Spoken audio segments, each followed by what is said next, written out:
Recuérdenme un progreso. Muy bien. Espérenme un segundo, ¿eh?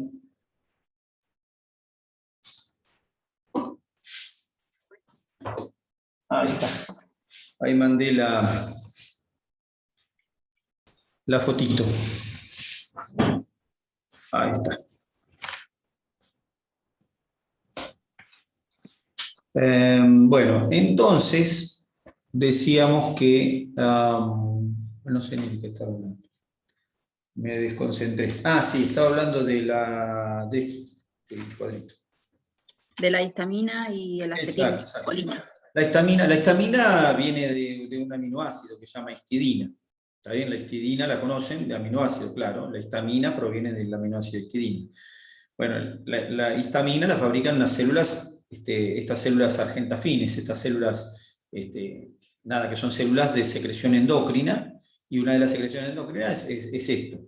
La acetilcolina, porque decíamos que entonces la célula parietal tiene receptores de histamina, H2, de muscarina, y del H2 decía que esto lo podemos bloquear nosotros con ranitidina, famotidina, simetidina. Bueno, después tenemos receptores muscarínicos que tiene la célula, pero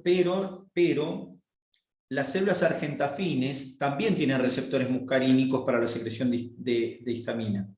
O sea que también la secreción de histamina está regulada por el sistema nervioso a través de la muscarina, de la acetilcolina.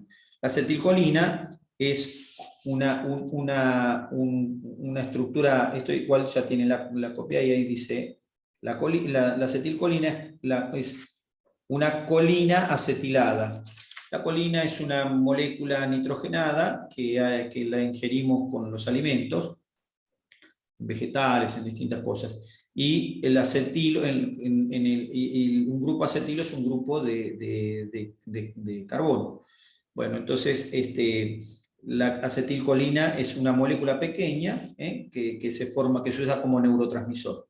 Entonces, el segundo receptor, el receptor muscarínico para la acetilcolina. Y la tercera sustancia que tiene un receptor es la gastrina. La gastrina, ahí tenemos un receptor gastrina. El tercer receptor que tiene esta célula es para gastrina. La gastrina es una hormona, es una proteína que es fabricada por las células G, que ahora las vamos a mencionar. Las células G fabrican esta hormona se libera en forma local y la gastrina tiene utilidad incrementando, o la utilidad que tiene es o la función que tiene la de incrementar la secreción de ácido clorhídrico. Entonces, esta célula es regulada, por por lo menos tres tipos de moléculas. La histamina, la acetilcolina y la gastrina, que son moléculas que incrementan la acción de la secreción clorhídrica. Pero, siempre hay un pero, la secreción clorhídrica está modulada de esta manera en más. ¿Qué quiere decir esto? Quiere decir que el aumento, estas moléculas se unen a receptores que lo que hacen es estimular la secreción clorhídrica. ¿Está bien? Pero existen otras moléculas como son, acá las tienen, miren, acá abajo están escritas, ahí están, mira, justito, ahí están, que era esta la que nosotros estábamos, pero vamos a mirar un segundito, ahí está. A ver. Bueno, cuando la ponga, no importa, pero existen otras moléculas que son capaces de disminuir la secreción clorhídrica, como son el péptido inhibidor gástrico, PIG, péptido inhibidor gástrico, el cerdo, bueno, no tiene que ver con cerdo, pero bueno, PIG, la colecistoquinina, ¿está bien? Y la secretina, que no tiene nada que ver con una orden para ser cretino, sino que es una hormona. Estas tres hormonas disminuyen la secreción de ácido clorhídrico. Quiere decir que esta célula parietal no hace lo que quiere, ¿está bien? Sino que responde al equilibrio entre esas hormonas, y probablemente hay más que nosotros todavía no describimos, pero probablemente estos mecanismos estén modulados de forma incluso más complejas. Pero por ahora tenemos moléculas que ya hemos identificado como incrementadoras, por llamarlo de alguna manera, aumentadoras, o moléculas que hacen que se secrete más, aumentadoras de la secreción clorhídrica, y otras moléculas que son inhibidoras o reductoras de la secreción clorhídrica. ¿De acuerdo? O sea que ese trabajo, todo este trabajo que nosotros vimos acá en la célula clorhídrica, está regulado por hormonas. ¿De acuerdo? Eso que ahí tienen el dibujito, ahí se los mandé, así que después si quieren lo ponen en la computadora, lo pueden bajar y ya lo tienen ahí para mirarlo y para analizarlo. Igual están todos los libros. Nada, supongo que está igual que en todos los libros, porque si no tenemos un problema, ¿no? Pero bueno, si ven alguna discrepancia en algún libro me lo dirán, por supuesto. Pero bueno, la cuestión es que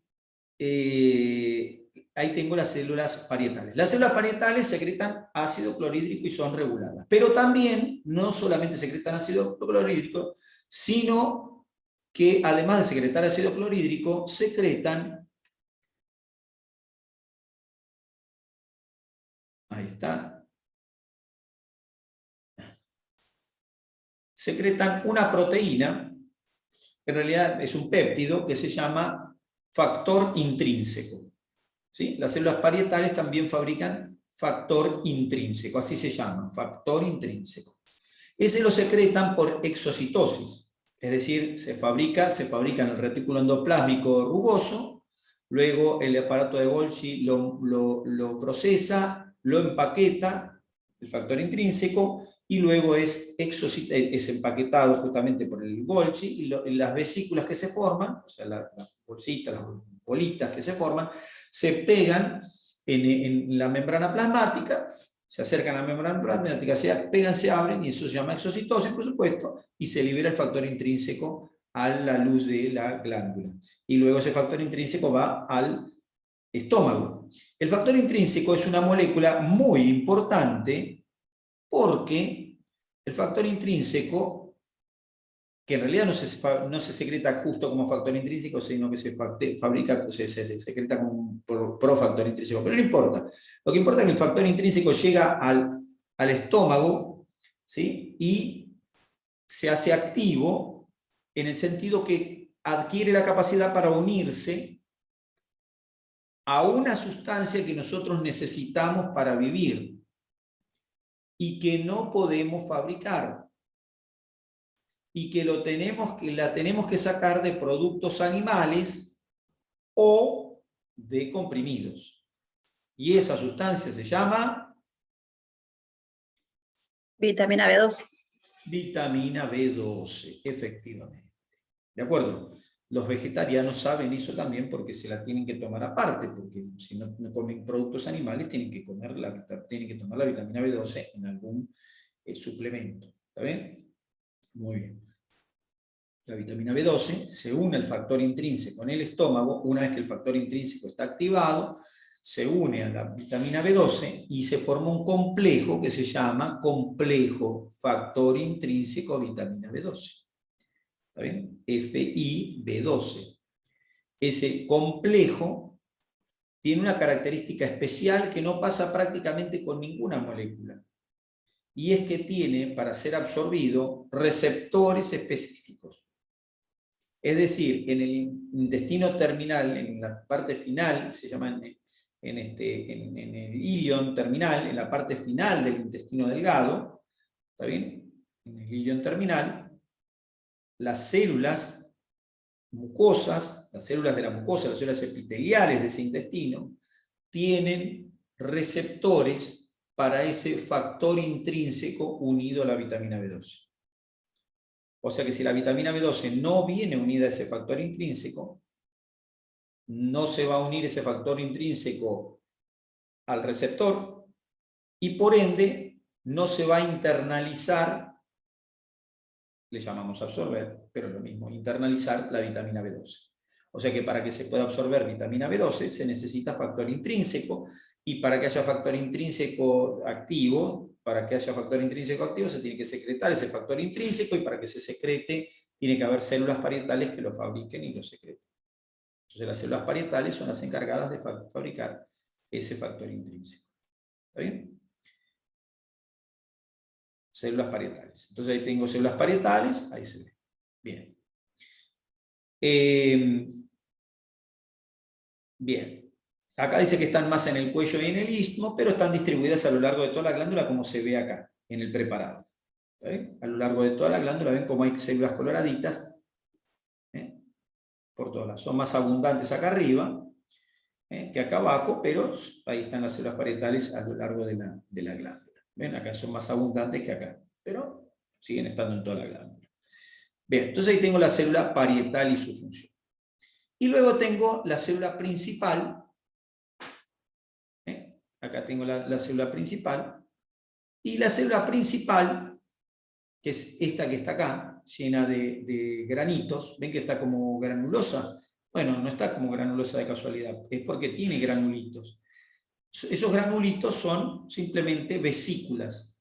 ¿Está bien? ¿Qué es una vesícula? Porque yo así queda claro, porque si no parece, a veces me da la impresión de que hablo y no se entendió el concepto respecto de eso. ¿Qué es vesícula? Cuando digo una vesícula en una célula, Bolsa, no había dicho que era. son bolsitas, son bolitas que tienen cosas adentro. ¿Está bien? Vesícula puede ser esto, pero ojo, porque también un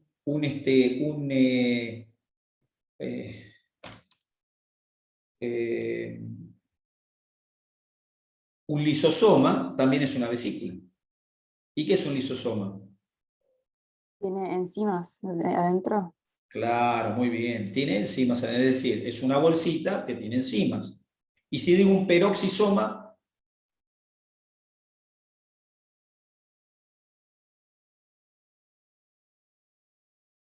¿qué momento? Peróxido de hidrógeno.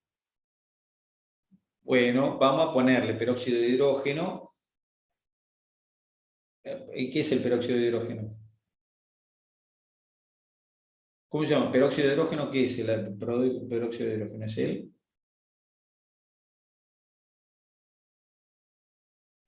Perdón, no pude escuchar porque acá hay mucho ruido. ¿Qué es el? ¿Cómo que hay mucho ruido? ¿Dónde está usted? Arriba de un tacho de basura, literalmente. Arriba de un tacho de basura. No quiero ver la imagen. Es al revés, me intriga la imagen. No quiero, claro, va a prender la cámara y vamos a ver ahí justamente un gato al lado suyo revolviendo un tacho de basura. ¿No? Bueno, no importa. La pregunta no era, ¿qué era el peróxido de hidrógeno? También, ¿cómo se llama el peróxido de hidrógeno? Agua oxigenada.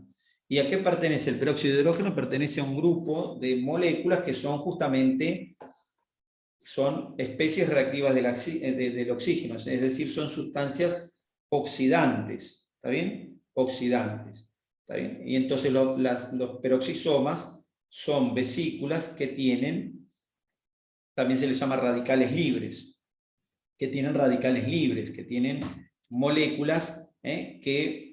¿Para qué sirve el peróxido de hidrógeno dentro de una célula?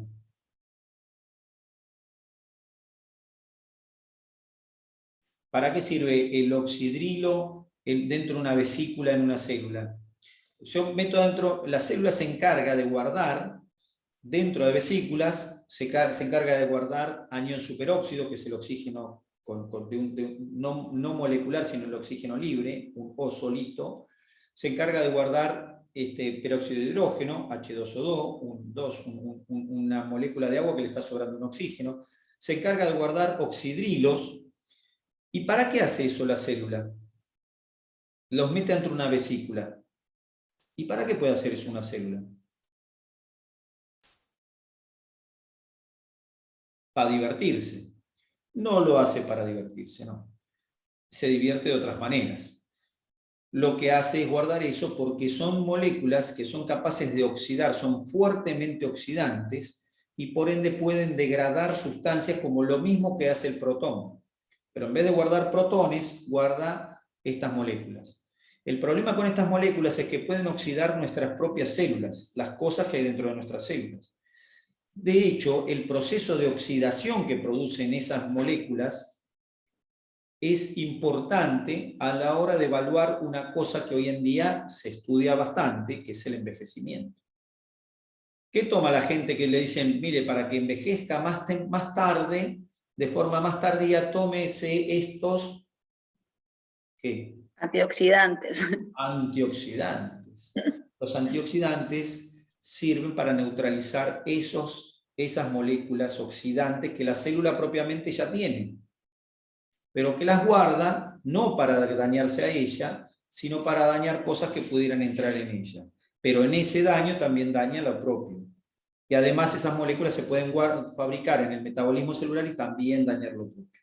¿Está bien? Entonces, bueno, es un peroxisoma, contiene sustancias oxidantes, y los lisosomas contienen enzimas, que también la célula puede tenerlas sueltas, las enzimas. Algunas tienen sueltas, por supuesto. En citoplasma hay enzimas. Pero adentro de las vesículas tiene más, ¿para qué? Para degradar cosas que vienen de afuera.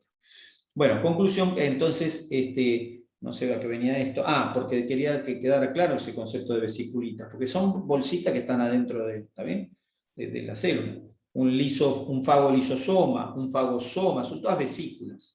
¿Está bien? Una vacuola digestiva, son todas vesículas, bolsitas. Bien. Entonces, dentro de las bolsitas, quien fabrica las bolsitas, hay dos maneras de fabricar bolsitas. O algo que entra desde la membrana plasmática, es envuelto por la membrana plasmática y se forma una bolsita. Entonces la membrana plasmática es atravesada y se forma una bolsita con la propia membrana plasmática, o el aparato de Golgi, que está hecho de membrana, desde adentro de él cede un pedazo de su membrana y forma una bolsita. Son las dos formas de formar las bolsitas estas. Bueno, las bolsitas entonces, en el caso de las células principales, las bolsitas contienen adentro una enzima, pero las enzimas, igual que el ácido clorhídrico, no se pueden fabricar así como así, tenerlas ahí en exhibición, porque si uno fabrica enzimas, ¿qué le pasa a una célula cuando fabrica una enzima? Si fabrica muchas enzimas, ¿qué le va a pasar a la célula? Por ejemplo, fabrica una enzima que sea una proteasa. ¿Qué será una proteasa?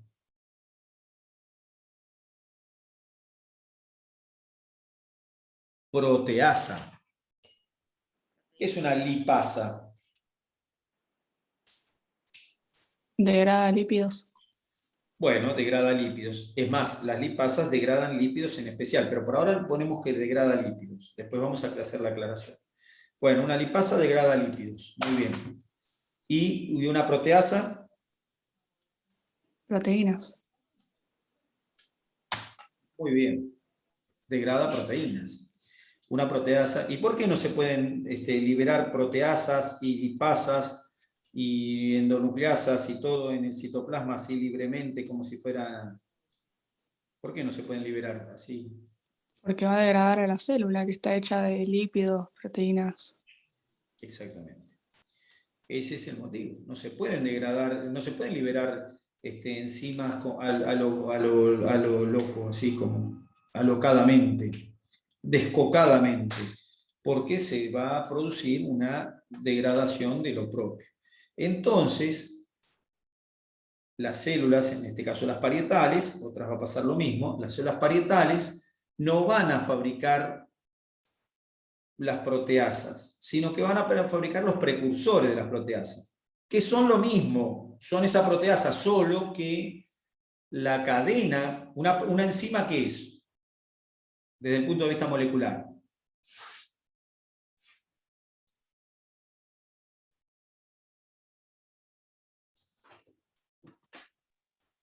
Es una proteína.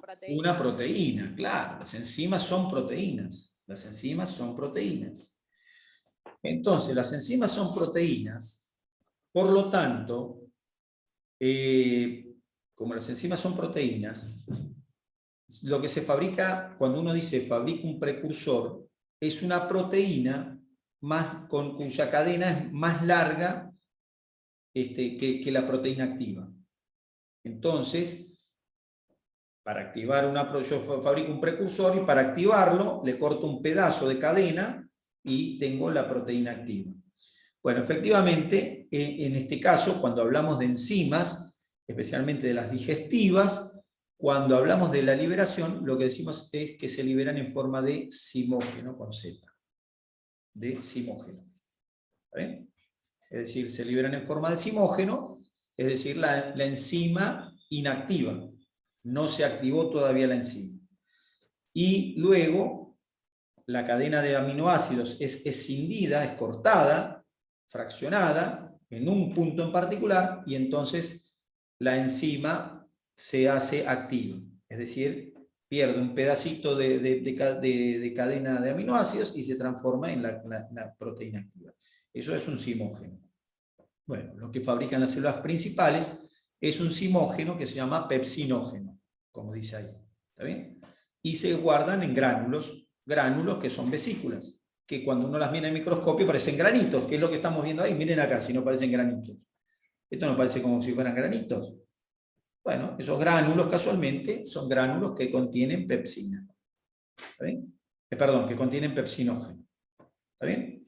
El pepsinógeno se libera en la luz por exocitosis y ese pepsinógeno llega al estómago a la luz. En la luz, el pepsinógeno se transforma en pepsina.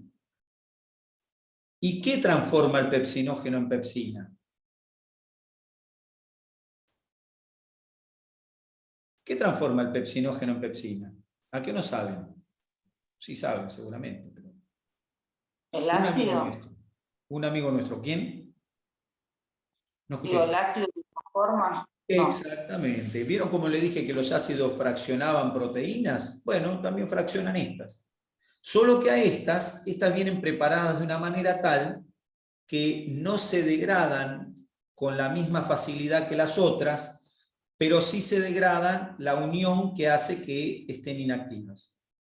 Se suele decir, el pH gástrico, ¿sí?, activa el pepsinógeno y lo transforma en pepsina. Claro, no es el pH gástrico, son los protones que están en el estómago los que rompen la cadena original del zimógeno y lo transforman en la enzima activa, en este caso la pepsina. ¿Está bien? La enzima pepsina. Que es una enzima. Pepsina ya nos dice más o menos a qué se dedica esto. Pepsina. ¿Está bien? ¿Degrada qué? Degrada la Pepsi. Nada, bueno. Degrada la pepsina, ¿qué degradará? Péptidos. Péptidos, o sea, degrada péptidos, degrada proteína. ¿Está bien? La pepsina degrada proteína. ¿Está bien? Entonces secretan las células principales pepsina. También secretan otra hormona que es el fermento Lab, que en los adultos no tiene mayor importancia, pero que en los niños es útil, en el lactante es útil, porque ese fermento Lab es una lipasa. Y ahora sí, ahora aclaramos un poco mejor. ¿Las lipasas para qué sirven? Para degradar lípidos. Bueno, eso es lo que dijimos antes y ahora necesitamos ser más puntuales. Degradan Triglicéridos. Degradan triglicéridos. Y el fermento Lab lo utilizan los bebés. ¿Y por qué? ¿Para qué? Para degradar La leche. triglicéridos de la leche materna. Por eso la leche de vaca no es lo mismo la leche de vaca que la humana, porque los triglicéridos de la leche de vaca no son los mismos que los de la leche humana. Y por eso un bebé recién nacido, un bebé que tiene 2 meses, que le tenemos que dar alimentación solo leche, ¿sí?, tiene que estar en lactancia, no le podemos dar leche de vaca como la que tomamos nosotros. Tenemos que dársela como mínimo diluida. Como mínimo diluida. Y si no es diluida, le tendremos que dar una leche maternizada. Y esa maternización implica modificar la carga o el tipo de triglicéridos que le estamos dando al bebé. porque el bebé tiene para degradar triglicéridos de la mamá, o sea, de leche humana, pero no tiene enzima para degradar triglicéridos de la vaca. Entonces, por eso tenemos que modificar la leche o tenemos que, o por lo como mínimo diluirla. ¿Está bien? O sea, no se le puede dar leche de vaca, porque es que si no, ¿qué pasa? No se degradan los triglicéridos y se forman gotas de triglicéridos que se llevan todo en el intestino y se produce diarrea. Entonces el bebé no absorbe cosas porque le produjimos diarrea por darle leche de vaca. ¿Está bien? Y no hablo de leche de vaca que hay que darle la leche descremada, sino que hay que diluirla porque los triglicéridos que hay no son lo mismo que los de la mamá. Bien.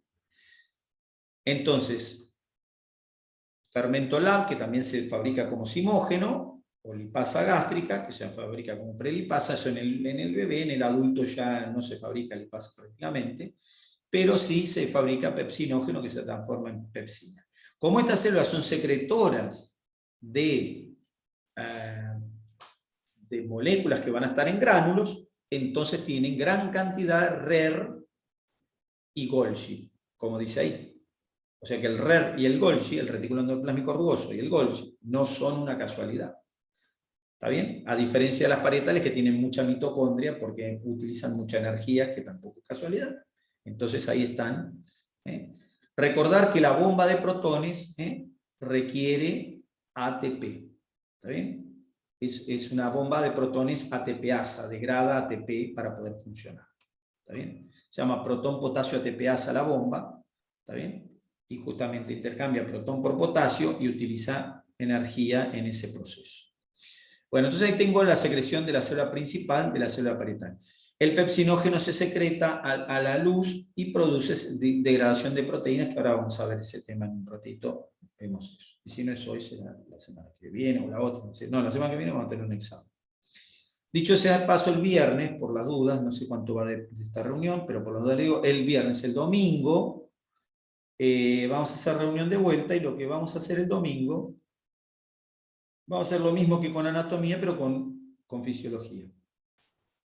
¿Está bien? Como hicimos el domingo pasado. ¿Sería practicar las preguntas? ¿Cómo?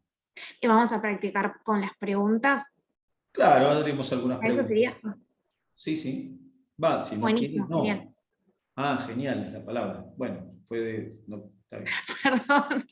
No, pero bien, está bien. Sí, sí, no. Eso lo hice, lo mismo que voy a hacer ahora, para que ustedes se familiaricen y aparte para que practiquemos esto que estamos Es que está haciendo. bueno porque sirve para practicar, o al menos a mí me sirve. Bueno, perfecto. Practica Macarena. Practico yo, sí, sí. Bien, perfecto. ¿Vos eras la que estabas arriba del tacho de basura, no? No, yo por suerte estoy sentada en una silla, sí, sí. Claro, perfecto. Muy bien. Se fue la del tacho de basura, me parece. O se cayó o se cayó adentro del tacho de basura. Claro. Bien. Ahora nos escucha desde el lado de adentro del tacho. Perfecto. Bueno, entonces ahí tengo la secreción del estómago. Me faltó mi amiga la célula G. Ahí está. La célula G, que son argentafines, pero argentafines, ojo, porque no son las únicas argentafines. Argentafín no define la célula, sino que define un grupo de células. Argentafín es que es afín a colorantes argénticos. Una de esos tipos de células argentafines son las células G. ¿Está bien? No es que son la única célula de tipo argentafín. Bueno, entonces las células G fabrican gastrina, y la gastrina ya vimos que es un estimulante de la secreción gástrica, es un estimulador de la secreción gástrica. Ahora vamos a ver cuándo una célula G fabrica gastrina, cuáles son los estímulos de secreción gástrica, ahora vamos a ver. Pero antes de eso, unas palabritas de una cosita que ahora les cuento. Entonces, redondeando acá, tengo la secreción gástrica. Célula por célula vimos la secreción gástrica. La gastrina es una hormona, se libera al torrente sanguíneo, recordemos eso, no a la luz de la glándula, al torrente sanguíneo. El torrente sanguíneo local toma actividad con que es una hormona proteica, toma contacto con los receptores de las células parietales y las induce a secretar ácido clorhídrico, en realidad protones. Bueno, ahí estamos. Ahora, la mucosa, que es lo que estamos viendo acá plegada, la mucosa, debajo tiene, acá se ve la mucosa, se ve la muscularis mucosae, que es esto que está acá, se ve lo que estoy marcando con el cursor. Acá. ¿Se ve o no? No, Está como no, no. trabado en No, una creo parte que no. blanca. No se ve. Y no se ve porque no se ve. A ver. Está trabado en el medio del cursor, al lado de epitelio cilíndrico. Bueno, pues entonces lo buscaremos de vuelta. Ahí estoy compartiendo de vuelta. ¿Sí? ¿Y está trabado el cursor? No, ahora se mueve. Ahí se mueve. Perfecto, entonces se estará moviendo. Acá se movía, pero se ve que con ustedes no quería moverse. Así que no. Ahí está. ¿Qué es esto? La muscularis mucosae. ¿Ahora se ve dónde está? Sí, sí. ¿Abajo a la derecha? ¿Lo ven o no? Sí, Sí, se sí, ve. ahora sí. Perfecto. Y esto es músculo liso de la mucosa, la muscularis mucosae. Esto que está acá es la submucosa. Ahí hay un vaso sanguíneo bien grandote. Se ve perfecto, un vaso sanguíneo. Acá hay otro vaso sanguíneo. Y ahí se ve entonces y la mucosa toda plegada, ¿no es cierto? Que eso ya habíamos visto. Ahora, el estómago está en constante contacto con la pared del estómago, esta que estamos viendo acá, todo esto es la pared del estómago, y esa pared está en contacto permanente con el ácido clorhídrico, todo el día, toda hora, de mañana, tarde y noche. Entonces, hay que proteger esa mucosa para que no se dañe. Entonces, existen mecanismos de protección de la mucosa. Los hemos mencionado en su mayoría, pero quiero agruparlos con ese título. Mecanismos de protección de la mucosa o barra mecanismos que evitan la retrodifusión de protones. ¿Está bien? Que sería más o menos lo mismo. Bien. Porque pueden estar los dos títulos. Bien, entonces estos mecanismos que son mecanismos para evitar que se dañe la mucosa y por ende la submucosa y por ende la muscular y por ende toda la pared del órgano. Porque si yo no tuviera estos mecanismos, entonces literalmente se me haría un agujero en el estómago. ¿Qué es lo que pasa, por ejemplo, cuando hay una úlcera, en algunos tipos de úlceras? No todas las úlceras, pero sí en algunos tipos de úlceras, donde el estómago es horadado por el ácido clorhídrico hasta que llega un momento en que nada, el contenido del ácido clorhídrico, bueno, se hace un agujero, queda una ventana, el contenido se puede salir porque se hace una ventana, tan fácil como eso. Las úlceras perforadas, una úlcera perforada. Pero bueno, la cuestión es que la mucosa tiene mecanismos de protección. ¿Cuáles son los mecanismos de protección?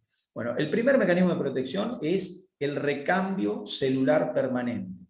Es un mecanismo directo de protección. Recambio celular permanente.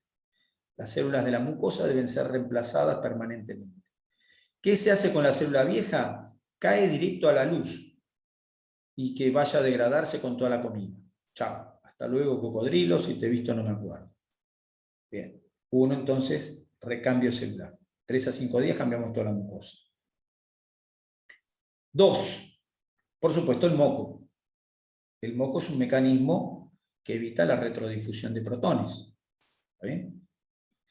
Es decir, que el moco permite que el protón vaya en un sentido, pero cuando el protón quiere volver, el moco no lo deja. Quiere volver en forma de protón o en forma de ácido clorhídrico, el moco no le permite volver. ¿Por qué le permite ir? Le permite ir porque la secreción gástrica se da en la glándula. Entonces la glándula va generando agua y ácido clorhídrico o agua, protones y cloro, y los va empujando en este sentido, como se diría así, ¿no es cierto? O sea, se va fabricando y se va empujando. O sea que fabrico, empujo. Fabrico, empujo. Fabrico, empujo. O sea que la presión, bueno, a ver, acá se me va por acá, así. O sea que la presión que va generando esta propia fabricación empuja para este lado. Eso no evita que puedan venir moléculas de acá para acá, pero cuando pasé la capa de moco, entonces las moléculas se quedan acá. Y no pueden, les cuesta más volver para atrás. Entonces el moco. Tercer mecanismo, la secreción de bicarbonato. Secreción de bicarbonato, un tercer mecanismo neutralizante para la secreción de protones que andan dando vueltas. Y un cuarto mecanismo está representado por la riquísima irrigación del estómago. Por eso es que acá se ven tantos vasos. ¿Ven? Miren, ahí se ve un vaso, que es este que está acá. Acá se ve otro vaso. O sea que en un pedacito de nada estoy viendo vasos. Acá hay otro chiquitito. Estoy viendo vasos sanguíneos en cantidades en la mucosa porque los vasos sanguíneos, ¿qué hacen? Los vasos sanguíneos son los encargados de drenar rápidamente el intersticio que pudiera estar cargado con protones que volvieron para atrás.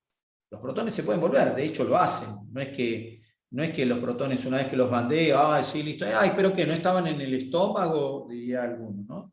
Pero que no estaban ahí. Sí, vos me dijiste que iban al estómago y estaban en la luz, porque si la luz es acá, ¿por qué van a estar acá de vuelta? ¿Y por qué van a pasar acá o acá? Bueno, pasan, porque la naturaleza es así, funciona así. No es que todo... sí, no funciona así. Yo siempre pongo el ejemplo de los hormigueros, porque el hormiguero es una forma muy didáctica o específica de ver cosas biológicas. Cuando uno ve un hormiguero en una plaza, un hormiguero, y dice, bueno, voy a matar todas las hormigas del hormiguero, les voy a llenar con agua, ponele. Entonces, nada, si alguna hormiga, pero las hormigas salen caminando. No, bueno, entonces le voy a tirar veneno para hormigas, adentro. No se mueren todas las hormigas, se mueren muchas, montones, pero algunas quedan suficientes para que haya hormigas la semana que viene. O digo, no, lo que voy a hacer es pisar todas las hormigas. Y también quedan un montón. O sea, la biología siempre, lo biológico siempre es, en ese sentido, muy inexacto. No hay manera de que, nada, de que todo sea... Entonces, siempre hay protones que difunden, que retrodifunden. Siempre. No hay manera. Sí. Justo cuando empezó a hablar de los vasos se le cortó y es otro mecanismo de los vasos porque se le cortó Sí. y siguió hablando de los vasos y no entendí. No entendí, ¿se cortó? Sí, los vasos Claro, en un sanguíneos. momento se cortó y empezó y como que volvió y estaba ya hablando de los vasos y no sé de dónde salió eso. Bueno, O sea, es dijimos otro sí, mecanismo, digamos. es otro mecanismo, Escuchó hasta claro, la los vasos y secreción todo del esto que estoy bicarbonato explicando, y todo lo después- demás no se fue, lo que estaba explicando es que siempre hay retrodifusión y los vasos lo que hacen es limpiar permanentemente, por llamarlo de alguna manera, de protones, se llevan los protones que pudieran haber retrodifundido. ¿Está bien? De limpiar los protones que Profesor, retrodifunden. se corta. Digo que los vasos se llevan todos los protones que retrodifundieron, se los llevan los vasos sanguíneos. Por eso hay muchos vasos sanguíneos. Es como una especie de servicio de limpieza local. Limpiado, barrido permanente de excedente de protones que pasan a la sangre, se diluyen en la sangre y son utilizados por el resto del cuerpo para lo que fuera. Hay protones en la sangre. Entonces, ese es un cuarto mecanismo, el de los vasos sanguíneos, para evitar el daño de la mucosa gástrica. El órgano, el estómago es uno de los órganos más ricamente irrigados del cuerpo y tiene destinadas muchas arterias. Tiene destinadas muchas arterias por ese motivo, porque necesita una muy rica irrigación la mucosa. Hay que limpiar permanentemente el contenido de protones que pudieron haber retrodifundido. Entonces, mecanismos protectivos, o mecanismos de protección, o mecanismos de evitación de la retrodifusión de protones en la mucosa gástrica. ¿De acuerdo? Bueno, me mandó alguien un chat. Profe, ¿guardó la clase? Sí, guardé la clase. Bueno, ahí nos queda menos de un minuto. Ya guardé esta parte, guardé las otras dos, tranquilos, así que no hay problema. Y nada, como queda menos de un minuto, ahí terminamos. El domingo a las 20 hacemos una